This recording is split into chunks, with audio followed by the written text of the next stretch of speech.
Hi, class. Welcome to Chapter 16. Chapter 16 is on blood. So we'll spend time talking about red blood cells. We'll talk about platelets. We'll leave the white blood cells until we get to the immune system, which is actually next on our schedule. So we're going to go through the whole chapter, but we're going to dig deeper into the white blood cells, one in lab, and then also in chapter 24, which is next on our schedule.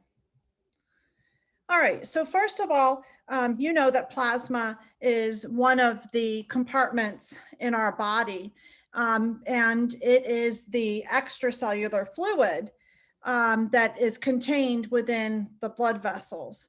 So it's the fluid matrix of the blood. About 92% of that is water. There are different proteins that are present in the plasma, and under certain situations, these proteins can increase, but on average, about 7% is protein. And then the remaining 1% of the plasma is the various ions. We know, though, that a little bit of ions go a long way. We've also got other organic molecules, such as hormones, the respiratory gases, and then very different elements that are present in very, very small quantities, but are needed. Those are the trace elements. Vitamins completes that remaining 1%. So really, the plasma is identical in composition to the interstitial fluid. However, the plasma has more proteins, and it's got proteins that aren't present typically or under normal conditions in the interstitial fluid. So the proteins can be divided into 4 different groups. We'll spend a little bit of time talking about each of these, really what their function is. So there are albumins, globulins. This would include the immune molecules such as antibodies, immunoglobulin, fibrinogen, which we're going to learn about its role in the clotting, the whole clotting process, and then transferrin, which is important in iron. Okay, so those are the non-cellular elements of blood. Now we'll talk about the cellular elements of blood. We've got 3 categories. The first are the red blood cells, which are properly called the erythrocytes, which, if we look at that word, cyte means cell, erythro means red. The second group of cellular elements of cells found in the blood are the platelets, and platelets are important in clotting. And then we've got the third group, which are the white blood cells. Now, notice that beside platelets, I did not put platelet cells. I did with red blood cells and white blood cells, but there's no such thing actually as a platelet cell. I'll show you when we get to that, get to those figures, but they're actually a fragment. They're a piece of another very large cell. Interesting. Okay, so white blood cells, their proper name is the leukocytes, and there are several different types of white blood cells, and they all have different functions. There is some overlap in function between some of the cells that make up our leukocytes. So again, we will discuss this in chapter 24, which is next. That's where we go next in lecture, and then also in lab. We have 2 labs that deal with blood or the immune system. Okay, So looking at this a little bit differently, blood is composed of plasma, which has water ions, the various other organic molecules, such as the proteins. We've got our trace elements and vitamins, and then respiratory gases. We will learn about how carbon dioxide and oxygen are transported. There's more than one method to transport these. Okay, so now let's kind of run back up and look at this group of organic molecules, which would include the different categories of proteins. So here's our 4 categories that we just quickly went through. The first are the albumins, and these are really important in osmotic pressure. Proteins are negative. They typically have a negative charge, but they're really important in helping to establish the resting membrane really inside that cell. Right? If you think about where proteins are typically most concentrated, it's inside the cell in which they're produced. But we're talking about proteins that have been secreted and have moved into or in the bloodstream here. So albumins also function by as what is called a carrier. So they can help to transport something in the blood that normally would not mix well. So for example, they could transport something that is nonpolar through the bloodstream, so that or even into other areas. Our next category are the globulins. So this would include our antibodies, the immune system proteins, or one of the type of immune system proteins. But there's also a number of different clotting factors that fall into the category of globulins.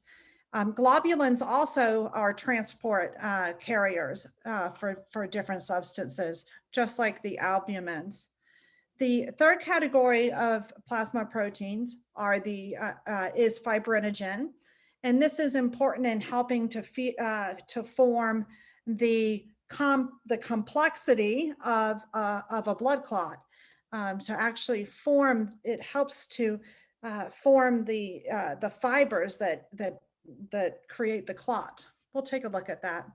And then, as the name may suggest, transferrin, iron, is a protein that is associated with the transport of iron. So those are our 4 categories of proteins. There are amino acids as well that are present in the plasma. Glucose is present. There are lipids, and then there's nitrogenous waste as well. Thinking of I think sometimes looking at these types of figures is a good way to understand the composition and how it all comes together within the entirety of the plasma. Okay, so here's a description in a different way of the function of the categories of plasma proteins that we've just gone through. What I'd like to focus on now, since we just talked about that, is the difference between plasma and serum. And this is important in running diagnostics or doing research, the difference between plasma and serum. So what serum is it's the liquid part of the blood that is present after clotting has happened, after the process called coagulation has happened. And this requires a special tube, is what it gets down to, that the blood is drawn into. And it's got clotting factors in there that will initiate the clot. And then basically you take the blood, the tube, and put it in a centrifuge and spin it. And it pellets all that blood clot at the bottom, and then the liquid you can literally pour right off, and that's the serum. So serum has all of those clotting factors are removed because they've clotted in the formation of the blood clot, where plasma contains all of the liquid minus the cells, is a good way to think about it. That includes, right, everything else that's present in there. So in the preparation of plasma, if somebody needs a diagnostic test run on plasma or even on the cells, this can be prepared in the same way. And these are through special tubes, or we can buy the supplies if we're in research. But plasma is treated with anticoagulants. So for example, that could be EDTA is a common one. But the blood is put into a tube that is set up for this purpose, and then it goes into a centrifuge. And then you very carefully have to transport it back to the sterile area where you're working, because it separates the blood into three areas. So the plasma is on the top, and this green layer here is called it's called the Buffy coat. Weird name, I know, but this is where the white blood cells are. And there's platelets there as well too. And then below that is are the red blood cells. So if a person is interested in studying the immune system, oftentimes they're going to collect both a serum tube, because it's got all those antibodies that we can study in there, but also a plasma tube that allows for really collecting the white blood cells, so that they can be studied in a variety of different assays. Okay, so kind of looking at that flow, the flow picture of the cellular elements of blood. So we've looked at the acellular elements. So we've got our red blood cells, and their job is to transport oxygen. I mean, pretty much everything about them is about making them efficient at transporting oxygen through our body. They do transport some carbon dioxide, but we're going to look at how that breaks down. We've got our platelets down at the bottom, and platelets are not cells. They're actually fragments of another cell, but they're very important in blood clotting. And then the white blood cells, we've got several categories of them. We've got our lymphocytes, and these are where the specific immune responses come from. So things like the production of an antibody would be a specific immune response, in that our body makes immune responses to what we're exposed to. So we've got several actually 3 different types of lymphocytes. We've got our monocytes, neutrophils, eosinophils, and basophils. Monocytes are one of the phagocytic cells that we have. So that means that they are able to take in material from the extracellular environment and bring it inside. And what the immune system does is it looks at that material and breaks it down into small pieces, so that the immune system is able to so that the body mounts an immune response to those small pieces, is the proper way to say that.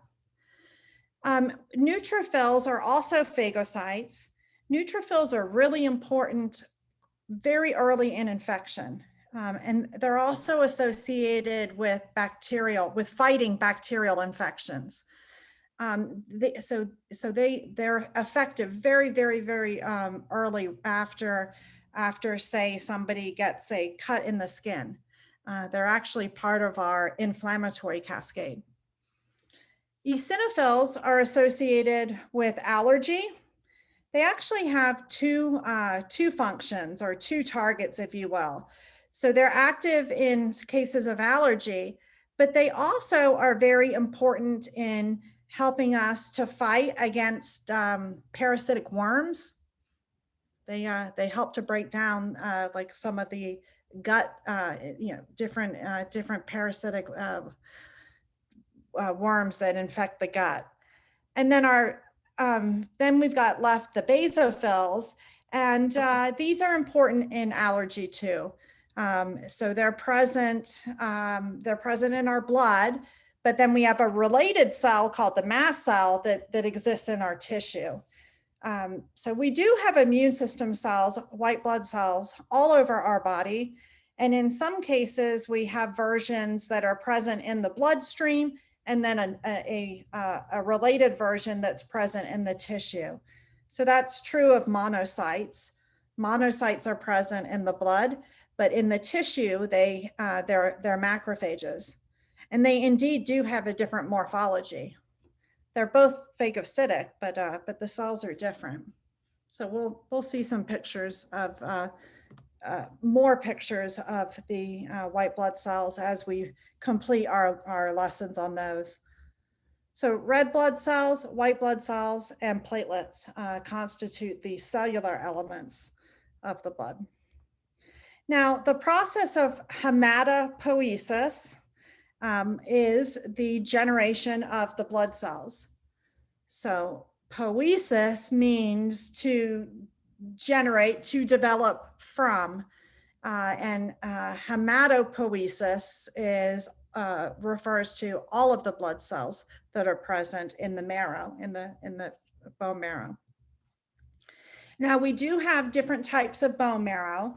We have our red marrow, and it's called that because it's red in appearance or close to red in appearance. And it's got lots of hemoglobin. And hemoglobin would also have myoglobin associated with it. So it gets that red appearance. So this marrow is very, very active. About 25% is red blood cells and 75% are the various white blood cells, if we break it down. Now, our yellow marrow is different, and it's really only been in the past decade or so that we're appreciating the importance of these cells. It produces what are called adipose cells, and these are present in different parts of our body outside of our marrow. For instance, the belly area is a place where there are a lot of adipose cells. So application, when I was doing research at University of Arizona, I needed stem cells for some of the work. And it was better that I get them as young or as uncommitted in the developmental process as possible. So there are stem cells that are present in the bloodstream, but those cells have already gone through stages of cellular differentiation. So they're not as young as stem cells that are present in the bone marrow, for example. But getting bone marrow is pretty invasive. It involves drilling into the hip. With the discovery of stem cells present in adipose tissue, that really opened up the door for easy access to studying stem cells. I still have yet to meet one research subject who had a problem with essentially liposuction. It's much safer. It's not as invasive. And the stem cells that are present in the adipose tissue are very young. They're not quite as young as what is found in the bone marrow, but they're still early in their cellular differentiation process, which means they have the potential to develop into many different types of blood cells, depending upon which environment they're in. That's how hematopoiesis works in a nutshell. We have our stem cells, and depending upon what growth factors and support cells they're exposed to, they will develop into different lineages. So when I say a young stem cell, I'm meaning going all the way back to the earliest stem cells that are capable of differentiating under the appropriate conditions into the multitude of blood cells that we have. So hematopoiesis is controlled by these immune system proteins, messengers called cytokines. And the way I think of these, they're like the breadcrumbs of the immune system. They enable different cells to go, different immune system cells to move, say, out of the bloodstream and go into the tissue. So that's one function of cytokines. But also cytokines are absolutely required to activate our specific immune response. So it's not possible to properly make antibody or antigen specific T cells without having the right cytokines involved in the activation process. So cytokines are incredibly important communicating molecules in the immune system. And they do develop, they do run all through our body, but only certain cells, right, have the receptor that allows them to be acted upon by the cytokine. So we'll learn about the broad categories of cytokines when we get to chapter 24. If you go on to, say, pursue a graduate degree in immunology, you would learn about I don't know, there's got to be like 36 of them now. And they all have different functions. Many of the cytokines begin with the word interleukin. So, I mean, look at that word. Leukin is white cell. Inter is cell to cell. So the scientific name is telling us that these are cell to cell communicators. So they've got a number afterwards, such as interleukin 1 or interleukin 2 or interleukin 6, all the way up to, it's somewhere in the 30s now. But there are also cytokines that do not begin with, they're not in the category of being an interleukin. So there are others, and they're very important as well. So here's some examples of some of those others. So erythropoietin, getting us back to the bloodstream, this is a cytokine that is made mostly by the kidney cells, but it is involved in the differentiation of red blood cells from the hematopoietic stem cell.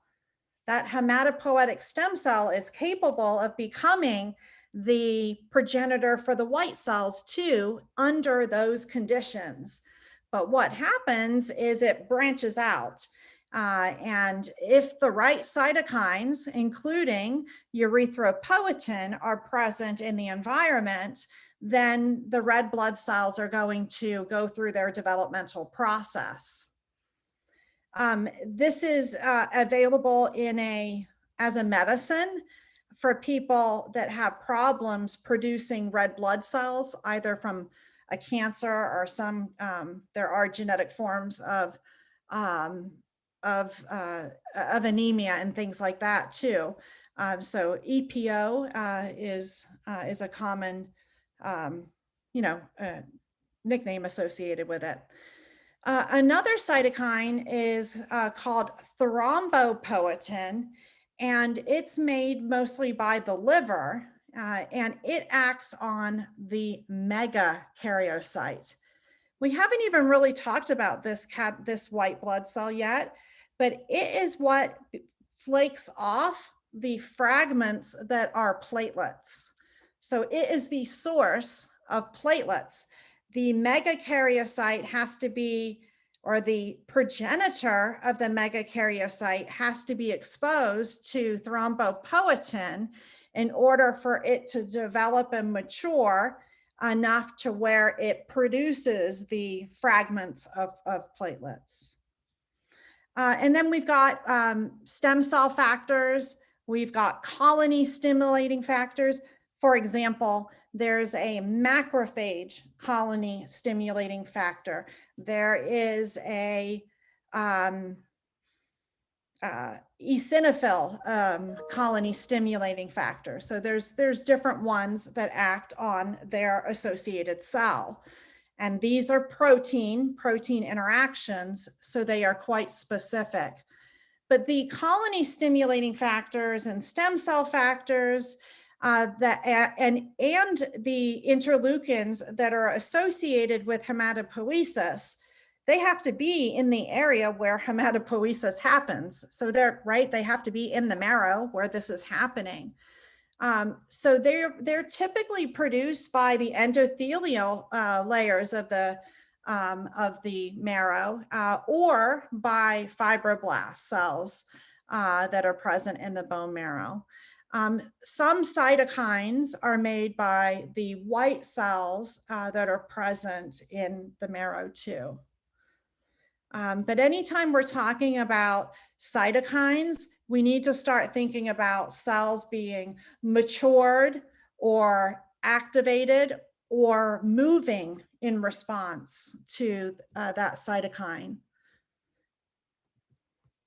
All right, so here's just a really quick a snapshot of the marrow.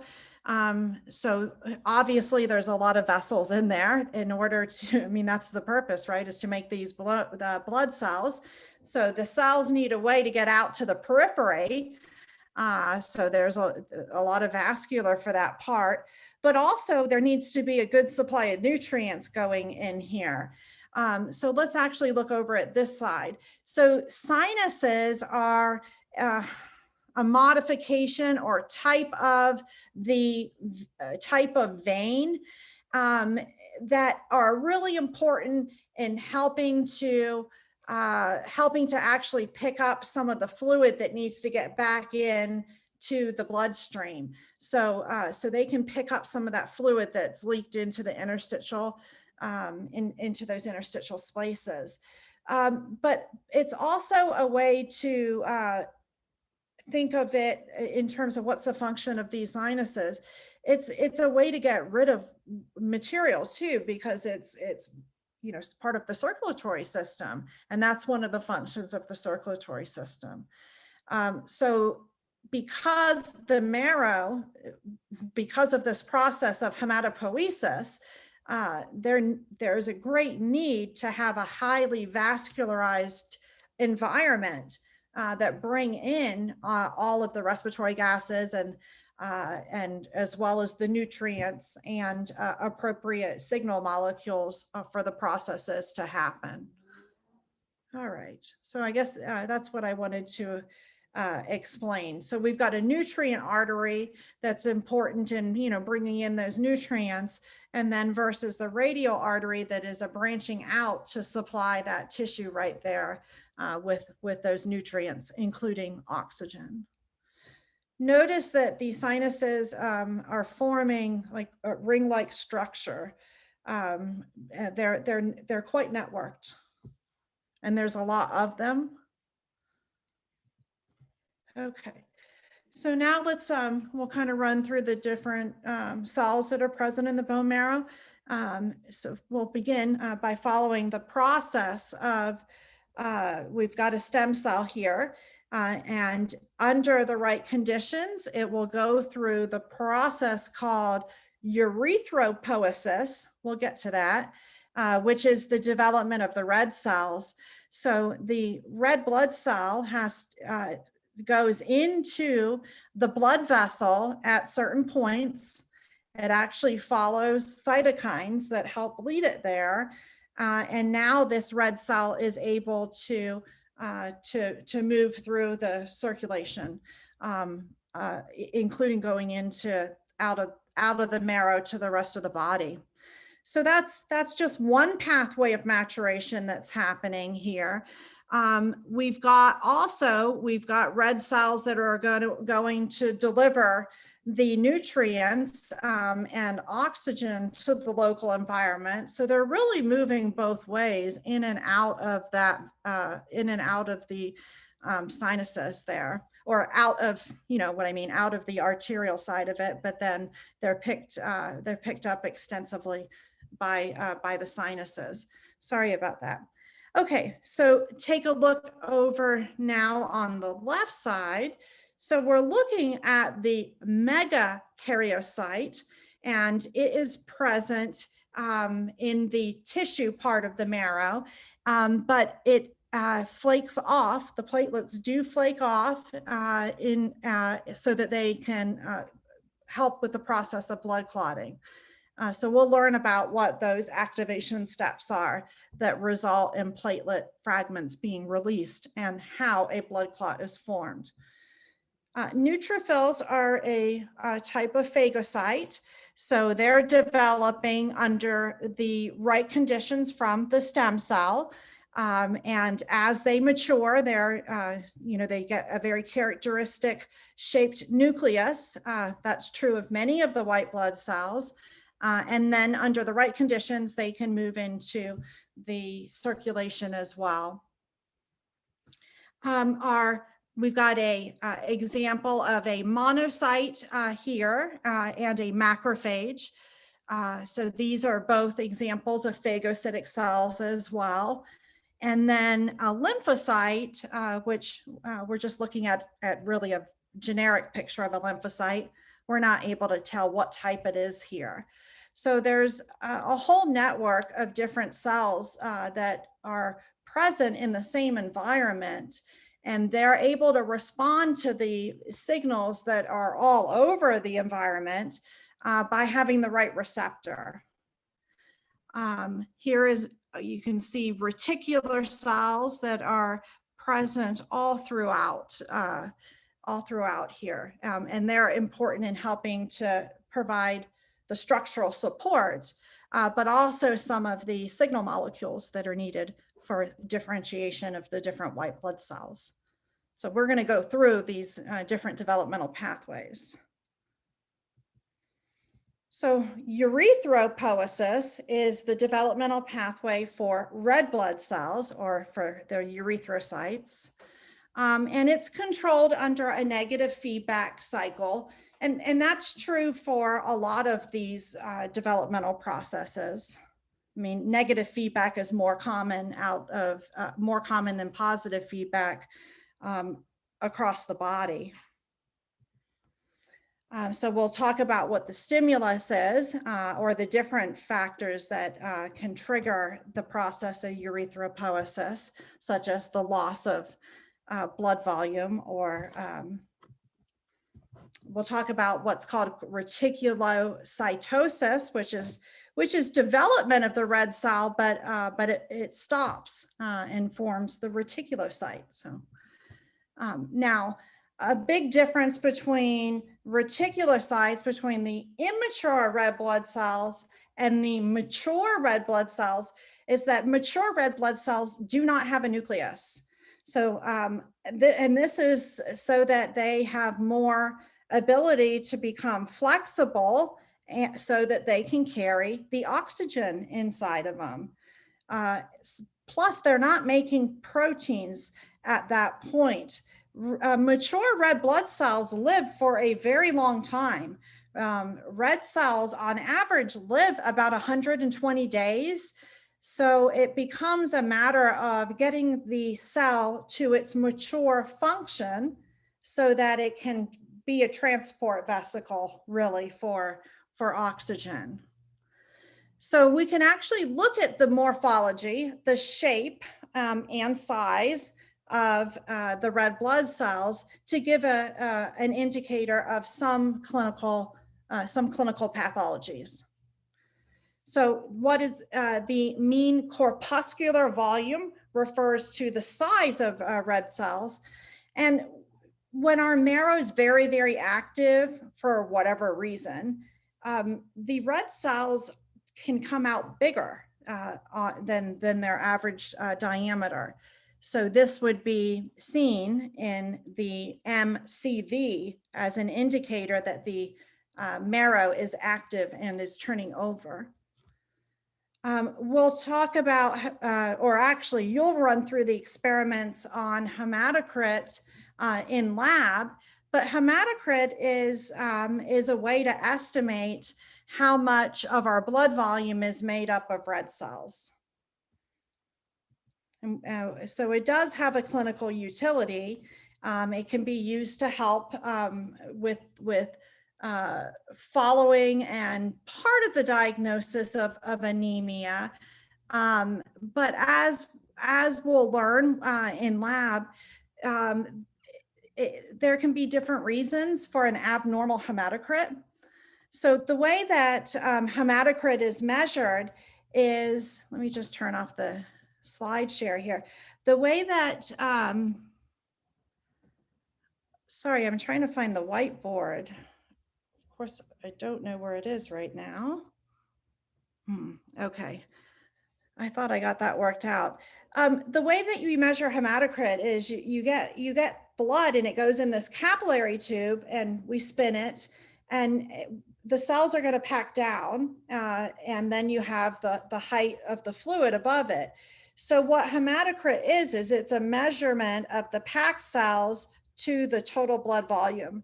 And you take the tube and put it up against a metric so that it can be measured, and it will tell you what the percent is.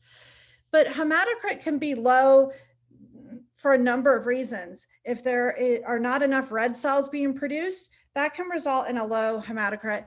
But also, if the red cells are super small, that can also result in a low hematocrit. So we can't just take a low hematocrit and assume that it means that person has anemia or that person has, a red blood cell, something wrong with producing red blood cells, because there could be another pathology going on where that person has really small red blood cells, but has plenty of them, enough to do the job, and they would still have a low hematocrit. People that blood dope, we'll talk about that process in a minute, they tend to have a high hematocrit. A person who's severely dehydrated, their hematocrit would be higher. So there's different reasons for it. And the lab does a really good job in going through some of those different reasons, as well as having you figure out mathematically some examples. Oops, sorry about that. All right, so now let's talk about the process of reticulosis and reticulocytosis. So here's the appearance that you're probably most familiar with red blood cells. They've got that biconcave disc on both sides. And we can see, depending upon the tonicity, red cells can look different depending upon how much, what environment they're in.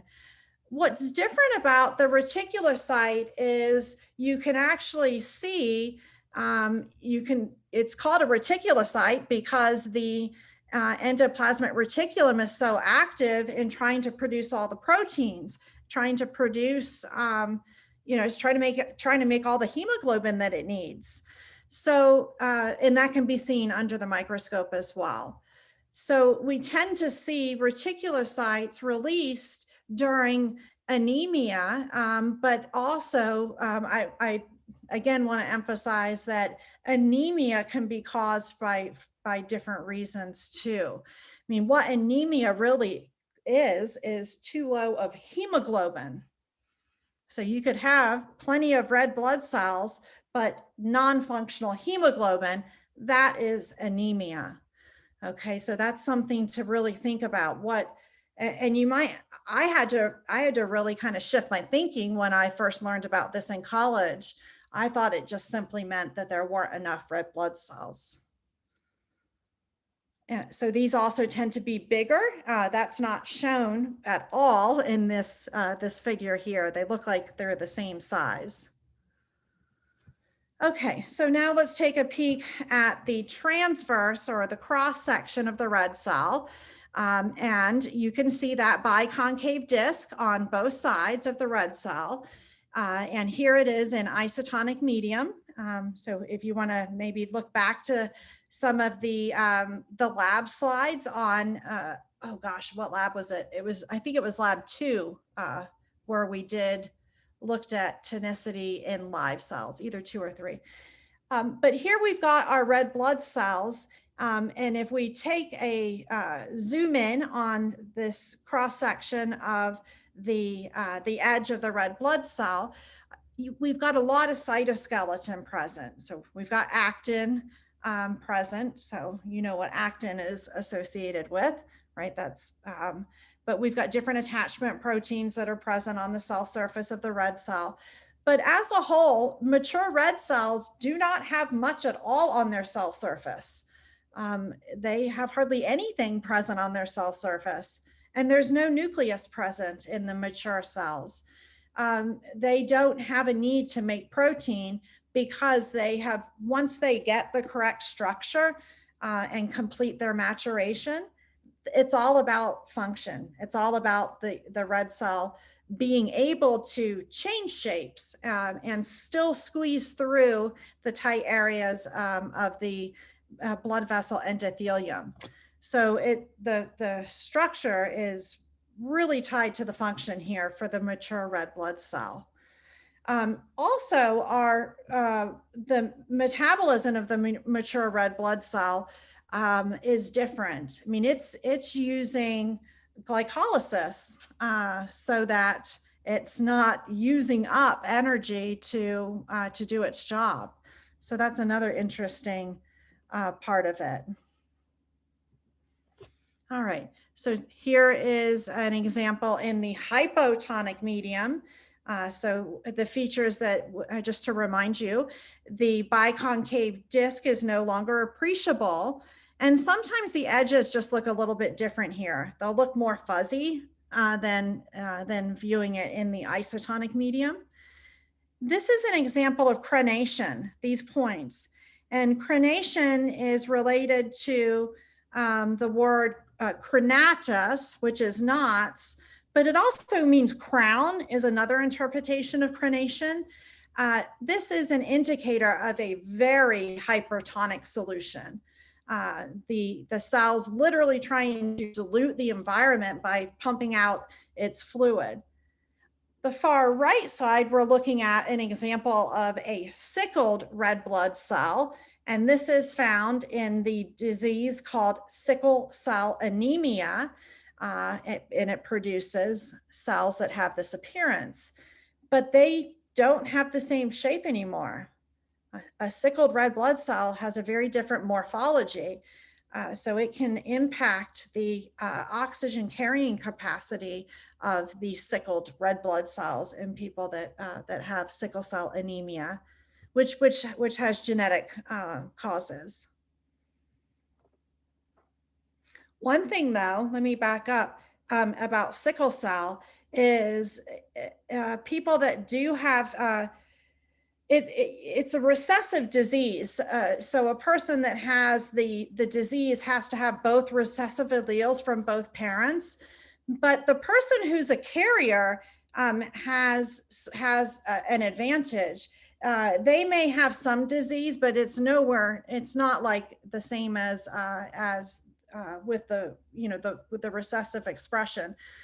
The carriers, though, have the advantage in that they are less likely to develop malaria. Malaria is a parasite of the red blood cell. While it's not able to enter and take advantage of the sickled red blood cell. So people that have sickle cell and are carriers for it, meaning they have one of the alleles, they tend to have a protection against malaria. And both these diseases do appear in the same parts of the world around where the equator is. There's a lot of sickled cell there because of the genetic links associated with it. And that's also where there is a lot of malaria. So if you look at it from a population level or from an evolutionary perspective, it just gives you maybe a different perspective, a different way to think about it, right? Sickle cell is terrible. It's incredibly painful. And people that have it are fatigued off, pretty much all the time. But the malaria is pretty miserable too. And unless malaria is properly treated, it's a pathology that comes back every like 40 days when the parasites are released. The person gets sick again, and then they'll get better, and then the cycle goes on and on and on. Okay, so here's our isotonic, the hyper, hypertonic and hypotonic. Okay. So red blood cells live for about 120 days. So they're actually very long-lived cells. The heme group is converted to something called bilirubin, and that is where some of the greenish color comes from. And it is excreted with the bile. So that's why it's got the name bilirubin. So that would go out in the urine. So sometimes we can see a color change related to red blood cells if there are more bilirubin metabolites released into the urine. Also, this is why there's an association with bilirubin and jaundice, right, which is the yellowing of the skin or the whites of the eyes. Okay, so diseases impacting red blood cells are associated with a decrease in transporting of oxygen. I mean, that is, I'm saying it over and over again, that is the job of the mature red blood cell. It is to transport oxygen. There is some carbon dioxide transported in the body through inside the red blood cell, but it's only a little bit of it. So really the job of the mature red cell is all about oxygen transport. So again, hemoglobin is when, or excuse me, anemia is when the hemoglobin is too low. Please check that off in your head. Anemia is not too low of the red cells. It means hemoglobin is too low. So you can still have anemia and have plenty of red cells, but if for some reason hemoglobin isn't folding properly, coming together in that quaternary structure, that could lead to anemia. So hemolytic anemia is one of the types that is genetic, and it is one in which the red blood cells lyse, which is where the lytic comes. We did talk about sickle cell a moment ago, and then there's also iron deficiency anemia, and this is some of the more easier treated type. It's treated by a person consuming more iron or taking an iron replacement. So often during pregnancy, the woman may experience anemia or a loss of electrolytes. The way that pregnancy works is the developing baby is going to be preferentially nourished and supported. So sometimes that can leave the mother with anemia because the production is favoring the needs of the baby. And boy, there's a lot of red cell development and blood vessel development during pregnancy. The placenta actually is considered one of the vital organs because of how its rich blood supply.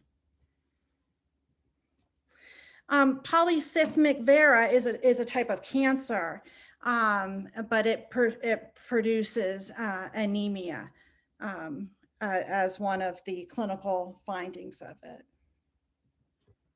Okay, so let's take a peek at hemoglobin.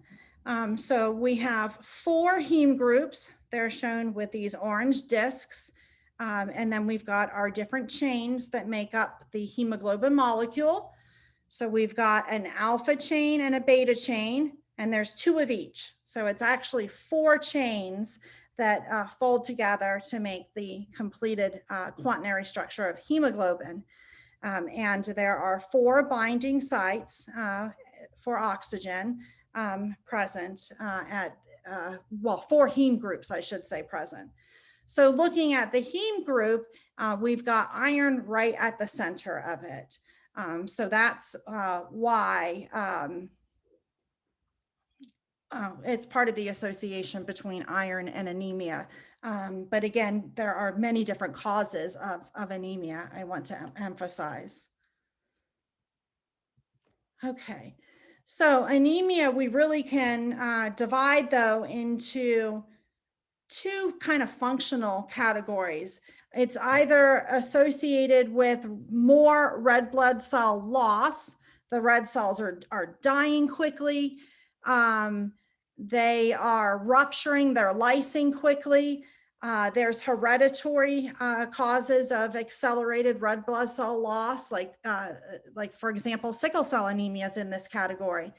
But then we've got acquired examples, and those could come from different infections, including malaria or drugs.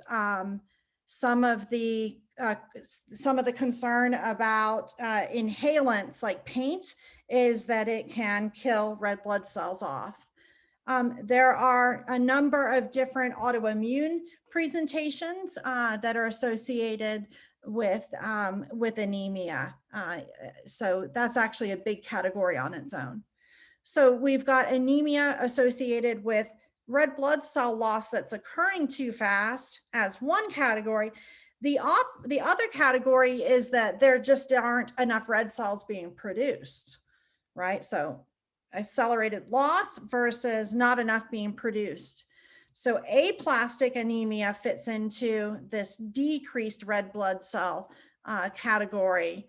And that can be caused by, it's caused by some type of agent, like a toxin or a drug. So this happens in cancer patients from radiation or from a type of chemo they're on. But we also have dietary examples of anemia here, where just related to not having the essential nutrients. Examples of iron deficiency, and then even folic acid deficiency. Folic acid is needed for DNA synthesis. So this is part of what is contained in prenatal vitamins is folic acid, and it helps to support proper DNA synthesis for the developing baby. A deficiency in vitamin B12 is also associated with a decreased production of red blood cells. And this has to do with the absorption of B12 in the intestine. And then another example would be if there is not enough of the erythropoietin, which is required for the development of red cells.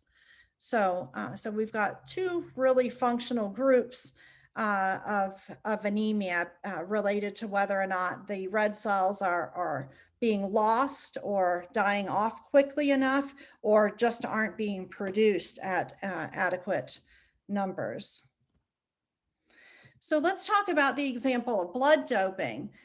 So of course, one of the probably most famous examples was with Lance Armstrong, the cyclist who has since been stripped of his medals because of blood doping. But it's done to basically to increase the oxygen carrying capacity of the blood so that there is enhanced physical performance. So it's done in more of the endurance type of sports like triathlons and marathons and cycling over very long distances, or swimming as well. So what's the process for it? I like to include this now because it's a good way to think about red blood cell development as well as the side effects and consequences of having abnormal red cells. So basically, what happens is a person goes in for what's called a blood donation, and that is a large volume of blood is withdrawn from the person. And then that blood is stored. And this is a big source of risk right here, because that blood is stored for about 2 weeks. And hopefully it's done in a sterile environment where nothing is growing in that blood. Because why is it being stored for 2 weeks? Well, that's the time frame that is needed for the body to go through the process of erythropoiesis. So removing the large blood volume triggers erythropoiesis. the generation of new red cells from the marrow, but it takes time. It takes about 2 weeks. And then what happens is the blood that has been pulled out, or the red cells that are pulled out, are put back into the person. So they end up with having more red cells than normal because their body should have gone through erythropoiesis, having generated and replaced the lost volume. But then they're also adding those cells back in to the person. So that's how blood doping is done. And it's illegal. So it's not like the person's going to a doctor's office or to the, the trainer at the sports facility for this. It's being done in all kinds of places, really, depending upon how much money a person has and who their contacts are. So it does result in an increased red blood cell count. The hematocrit is higher because of all those red cells being added in. The blood is also very thick from those added red cells, and that's one of the big risks with it. The hemoglobin concentration is elevated in blood doping as well. So these are the clinical results that are quickly done that can indicate that a person has been blood doping. So infection is a huge one. I mean, especially storing that blood and it's taken out as whole blood, but put back in as purified red cells. So that's a lot of transferring of the blood in different tubes and centrifuging and washing. Hopefully it's all done sterilely. Anemia is a risk, taking out too much blood volume. Or what if erythropoiesis doesn't occur properly for some reason? Big red blood cells. So that's another, right? We can look at the diameter of the red cells as an indication as well. But once the viscosity of the blood is increased, that's going to put strain on the cardiovascular system, right? Because increased viscosity is an increase in resistance, and that impacts the blood flow. It ends up causing more restriction. So the heart has to work harder and harder and harder to deal with it.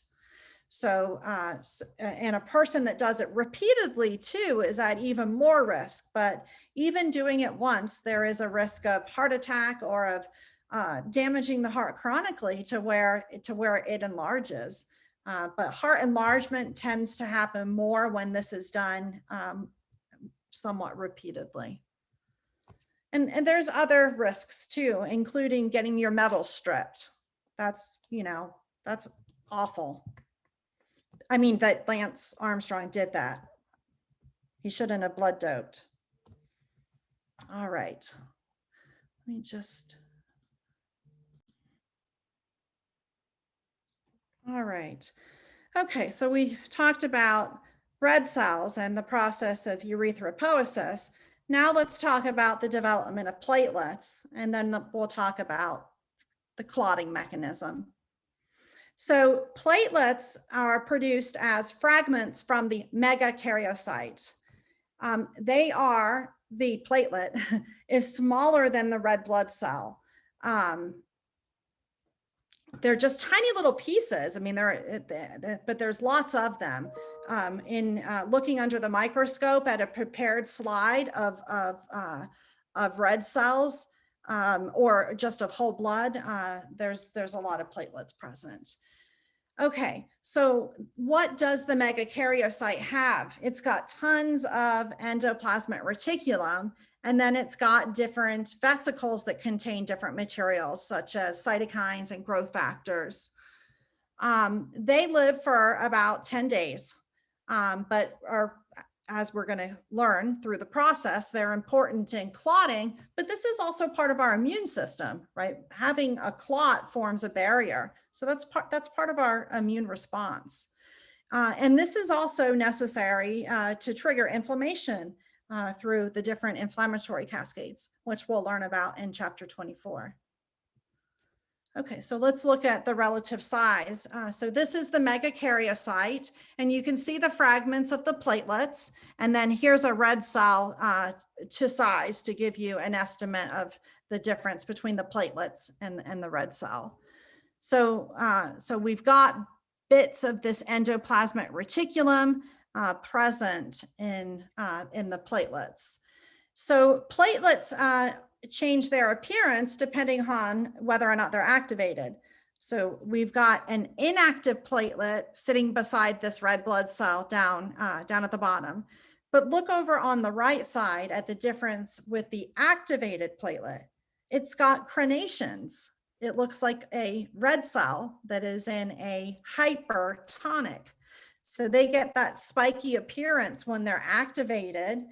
And that allows them to interact more with the endothelial layer to make to begin the process of forming the platelet plug and clot. So activating them makes them more sticky and gives them more surface area so that they can adhere to each other and to different materials.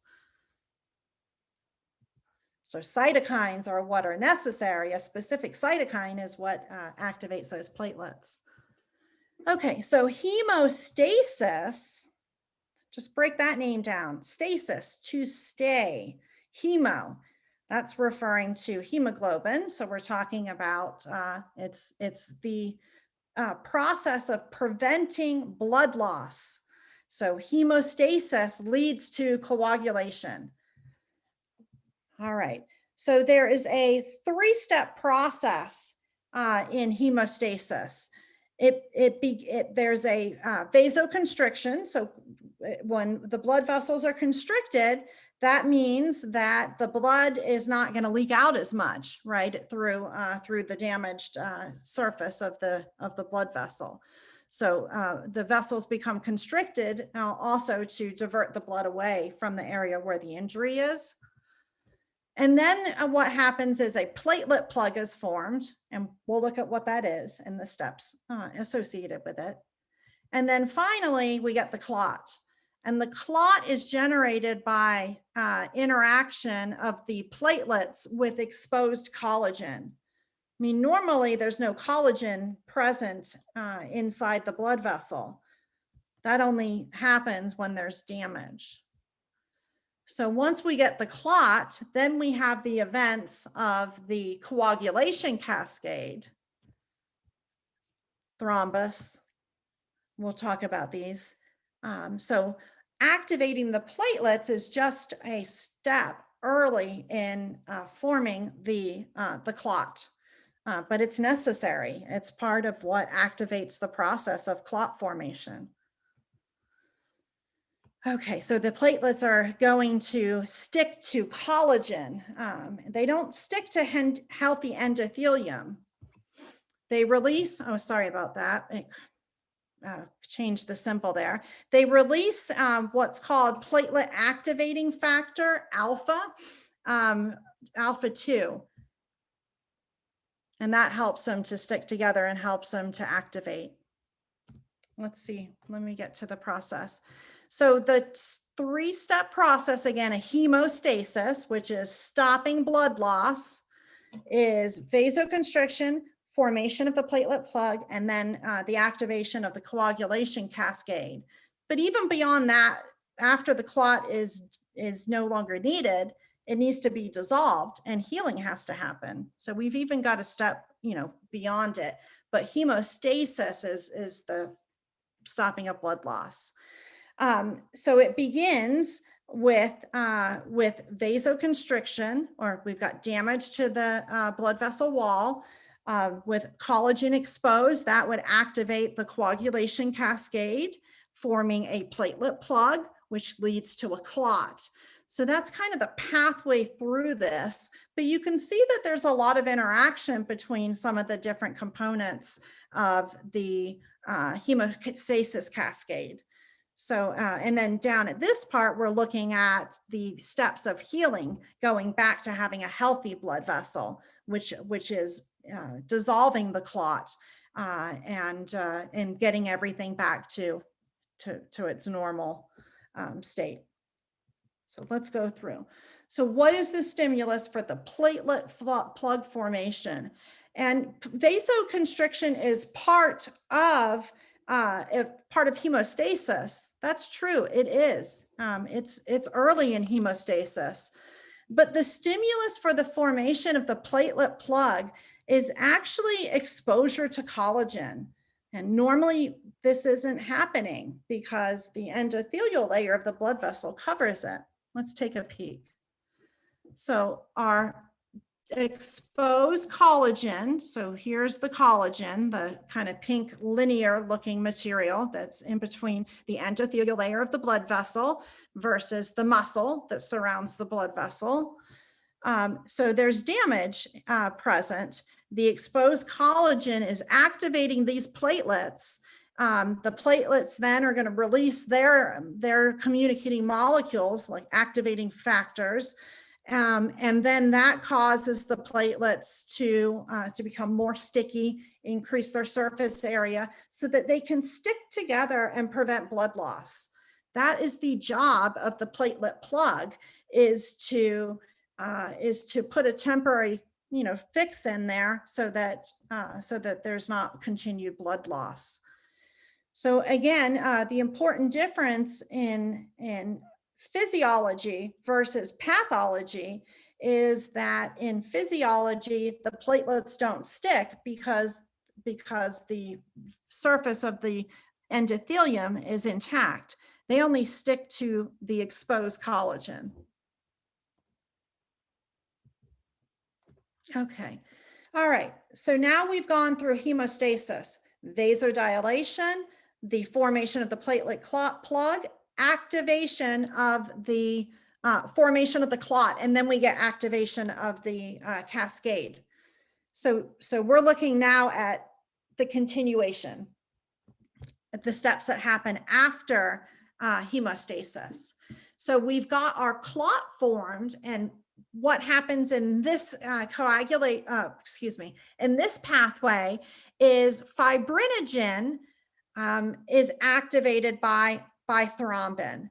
Now, you may have seen this in some of your other biology classes, and I think we talked about this, but this ending here, OGEN, that means that this protein is not fully activated. Something has to happen to it, like it has to be cleaved by an enzyme, or there's a final structure that is needed to make the quaternary structure correct. So it's not in its active form. In this case, it needs to be activated by thrombin, and then fibrinogen is polymerized into what's called fibrin. Okay, so that is at the stage of the clot. But what thrombin also does is it activates plasmin, which then is involved in breaking the clot down. So the fibrin is the polymer of the clot, but then we have to break it down after we're done with it. So coagulation is the process of forming the clot, and then fibrinolysis is going back to healthy after the clot has done its job. Okay, so let's look at it down at the bottom. I think this part is actually more helpful than what we just discussed. So we've got fibrinogen. It's not active. It is activated by thrombin. It turns it into the monomers. It's with exposure to calcium that we get polymerization of the fibrin. So we're going from, that would be dehydration synthesis reaction, linking the monomers of fibrin together into the polymer. And then factor VIII is a clotting factor. And what it does is it cross-links the fibrin polymers, but that traps the red cells in there as well. So that is the formation of the blood clot. So we're at the clot stage, the fibrin polymer stage here. So calcium is really important in converting fibrinogen from well, taking the fibrin monomer and causing it to polymerize.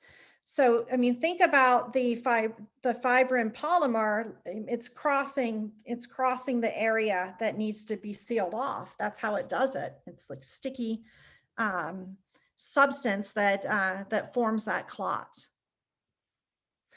This is a good video to look at, so I encourage you to take a look at all the videos I give you, please. Now you can see really in this picture here, you can appreciate the red cells, and then the pink strings are the fibrin. So we're actually looking at a blood clot right here. So we're at this stage in the purple where we're looking at the fibrin polymer that then cross-links in the red cells, forming the clot. And there's platelets involved here too. We just don't see them because of the size of the other cells, the red cells and the fibrin. So let's talk more about the fibrinolysis, which is breaking down of the blood clot. So this is where plasmin comes in, and plasmin breaks the polymer down into fragments of fibrin.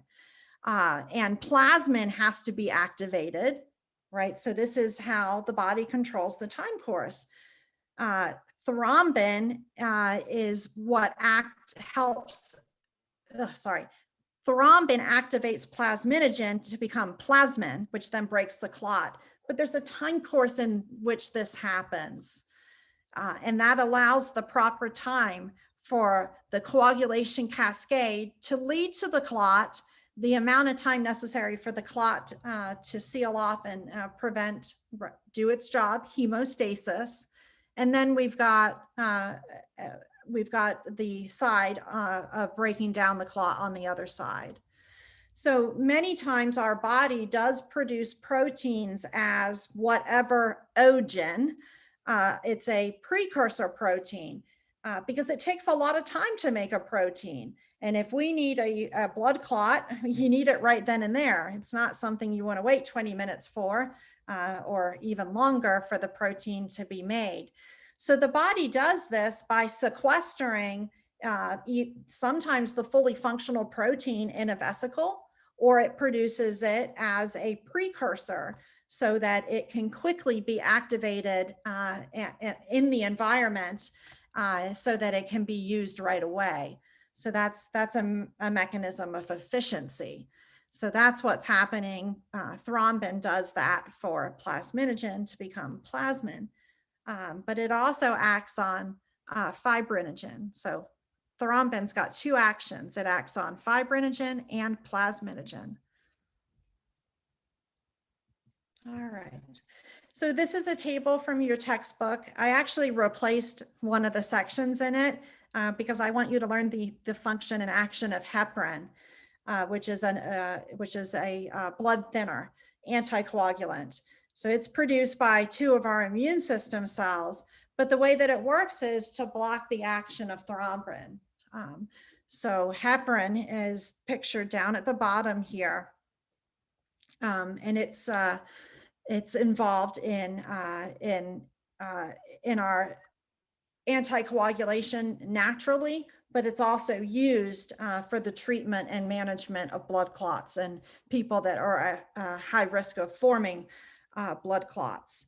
So we've got several different factors that we produce naturally in our body that are part of the anticoagulation cascade. And when we see redundancy in pathways here, so we've got several different ways of breaking down blood clots here, it tells us that that's a really important part of our body. You know, so this is important in the health of our blood, but it's also important from an immune system perspective.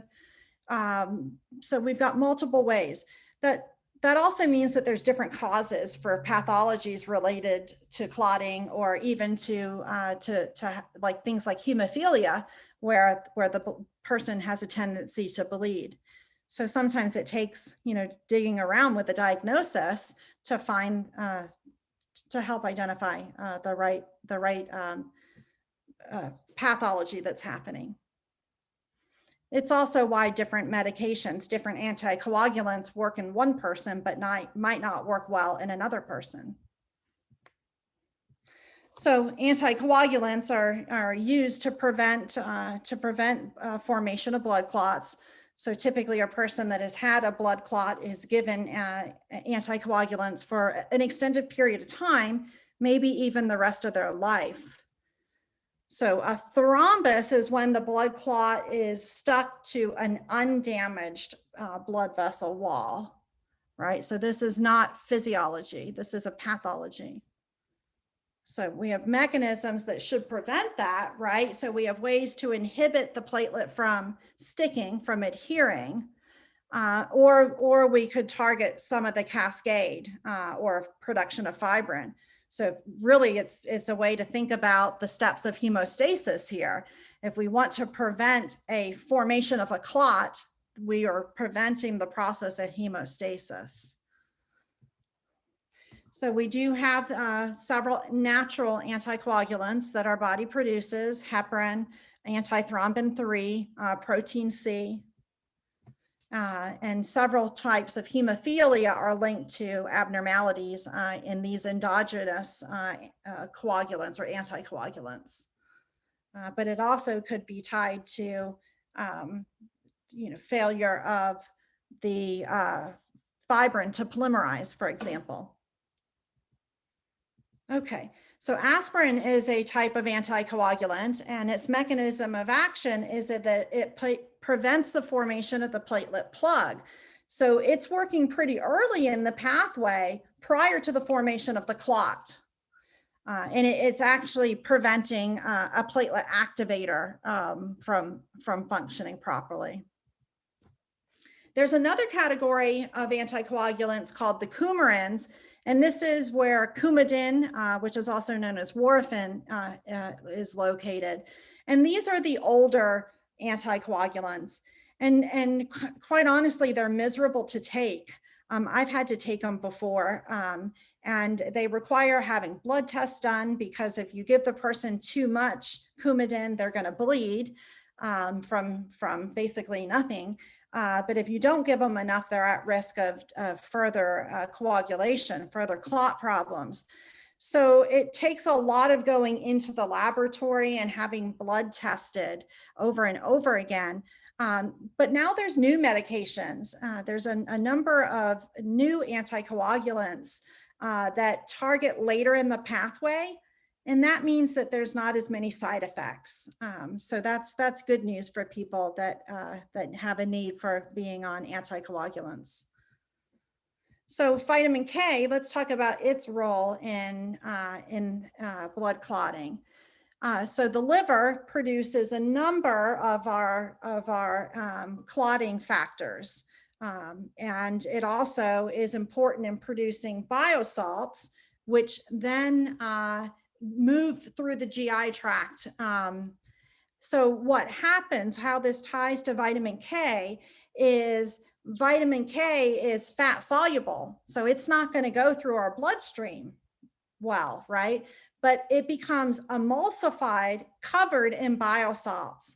And that changes its interaction because it's now, it's covered. It doesn't have its fat soluble part. And that allows vitamin K now to move into the bloodstream, where normally it couldn't do that without having those water soluble biosalts that are emulsifying it. And then the vitamin K is taken from the bloodstream to the liver, and then the liver uses it to make the clotting factors.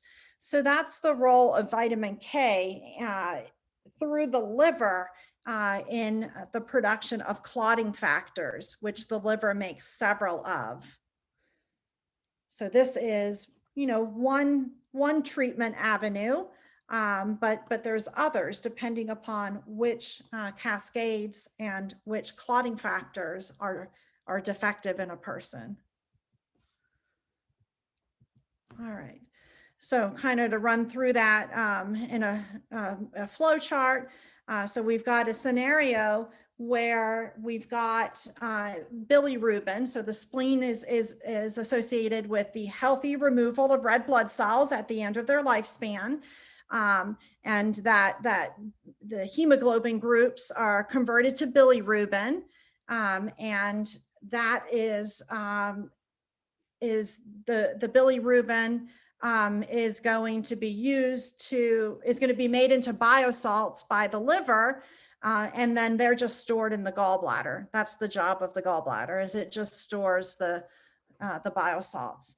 So the biosalts move to the GI tract, and then they emulsify, they coat the vitamin K, and that so they're basically droplets. It's a vitamin K with a whole covering of this biosalt, and that allows the vitamin K to move into the bloodstream, and then the liver takes the vitamin K and uses it as a coenzyme to produce different clotting factors. All right, class, that wraps us up for chapter 16. We will definitely complete the discussion on white blood cells, though, when we move to our next module. So for the unit 3, it's only on 2 chapters. It's on chapter 16 of blood, and then chapter 24, which is the immune system. However, the immune system, as you're going to see, is gigantic, and it's a lot of information. So it's broken down this way so that you can just, because it's about the same amount of information that would be contained in a couple other lectures put together. Okay, well, take care. I hope everybody's doing well and is staying safe. Please reach out by email if there's anything I can do. Bye.